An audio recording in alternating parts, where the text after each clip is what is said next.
আমার সব বাসন কটা মাজা হয়ে গেছে, আমি আসছি। আচ্ছা।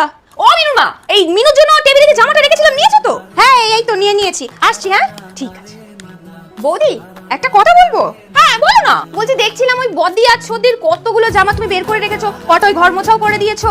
হ্যাঁ ওই তো বস্তা করে সিঁড়ির তলায় পড়ে আছে, এরা পড়বে? পড়বেও না, ওগুলো সব আউট অফ ট্রেন্ড, আমি পরবো না। ওগুলো তো আমার ছোট হয়ে গেছে। আমার বলতেও একটু খারাপ লাগছে, আসলে আমার পাশের বাড়িতে না একটা বউ থাকে, ওই সেম প্রবলেম, বর কাজ করবে না, বউকে কাজ করতে দেবে না। ওদের না তিনটে ছোট ছোট মেয়ে আছে। তোমরা তো সবসময় মিনুকে জামা টামা দাও, কিন্তু বেচারা ওদের কোনো ভালো জামা নেই। তো ওই বদ্দি ছদ্দির যদি না পড়বে না, এরকম পুরনো বাজে মানে দরকার নেই, এরকম যদি কোনো জামা থাকে তাহলে আমাকে দিও না গো, ওদেরকে গিয়ে দেবো। সবার নতুন জামা হয় না রে পাম্পাম। কিন্তু বাবা তো বলে পুজোতে সবার নতুন জামা হয়। সবার হয় না রে পাম্পাম।